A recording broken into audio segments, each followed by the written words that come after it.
Well, the U.S. presidential election took place a little over 8 months ago, and even now, many people who voted for Donald Trump believe there was something fraudulent about the whole thing. Why do they think that? Well, they have reason to feel that way. Indisputably, there was some misconduct at some polling places and vote counting stations, and next week on this show, we'll consider the evidence from Fulton County, Georgia, in some detail. It's worth knowing about it. But it wasn't just the way that votes were counted, or the voting machines, that shook people's faith in our democracy. It was the preceding 4 years and the way our ruling class behaved during those 4 years. Yesterday, an historian and podcaster called Daryl Cooper wrote a remarkable series of tweets in which he tried to explain why so many Trump voters believe the last election was rigged.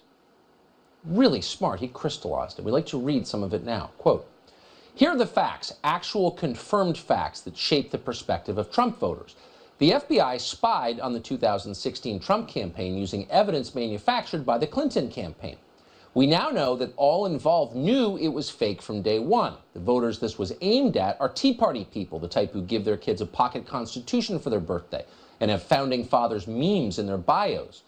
The intel community spying on a presidential campaign using fake evidence, including forged documents, is a big deal to them. Trump supporters know the collusion case front and back. They went from worrying the collusion must be real to suspecting it might be fake to realizing it was a scam, and then watched as every institution, the intel agencies, the press, Congress, academia, gaslit them for another year.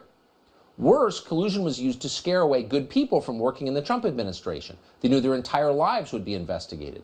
Many quit because they were being bankrupted by legal fees. The DOJ, the press, and the government destroyed lives and actively subverted an elected administration. This is where people whose political identity was largely defined by a naive belief in what they learned in civics class began to see the outline of a regime that had crossed all institutional boundaries. That regime stepped out of the shadows to unite against an interloper, Donald Trump. A lot of Trump supporters understand this regime is not partisan. They know that the same institutions would have taken opposite sides if it was a Tulsi Gabbard versus Jeb Bush election. It's hard to describe to people on the left how shocking and disillusioning this was for conservatives, people who encourage their sons to enlist in the army and hate those who don't stand for the anthem.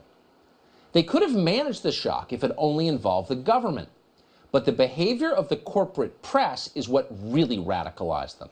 They hate journalists more than they hate any politician or government official because they feel most betrayed by them. The idea that the press is driven by ratings and sensationalism became untenable. If that were true, they'd be all over the Epstein story. But they're not. The corporate press is the propaganda arm of the regime. Nothing anyone says will ever make them unsee that, period. This is profoundly disorienting.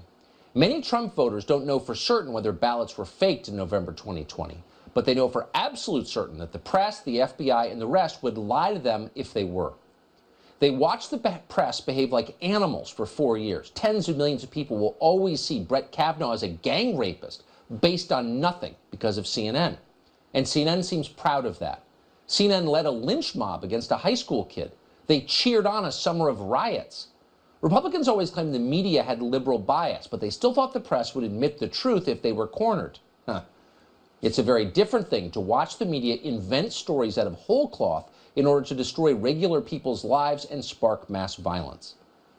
Time magazine has told us that during the 2020 riots, there were weekly conference calls involving, among others, leaders of the protests, the local officials who refused to stop them, and media people who framed them for political effect. In Ukraine, we call that a color revolution. Throughout the summer, Democratic governors took advantage of COVID to change voting procedures. It wasn't just the mail-in ballots. They lowered signature matching standards and a lot else. Then there was Hunter Biden's laptop. Big Tech ran a full-on censorship campaign against a major newspaper to protect a political candidate. Period. Everyone knows it. All of the tech companies now admit it was a mistake, but the election's over, so who cares? It goes without saying that if the New York Times had Don Jr.'s laptop, which is full of pictures of him smoking crack and engaging in group sex, with lots of lurid family drama, emails describing direct corruption, the New York Times would not have been banned. Think back. Stories about Trump being urinated on by Russian prostitutes and blackmailed by Putin were promoted as fact, when the only evidence was a document paid for by his opposition and disavowed by its source. The New York Post was banned for reporting on true information. The reaction of Trump people to all of this was not, no fair. That's how they felt about, say, Romney's Binders of Women story in 2012. This is different. Now they see, correctly, that every institution is captured by people who will use any means to exclude them from the political process. And yet they still showed up in record numbers to vote. Trump got 13 million more votes than he did in 2016. He got 10 million more than Clinton got. As election night dragged on, his voters allowed themselves some hope. But when the 4 critical swing states, and only those states, went dark at midnight, they knew.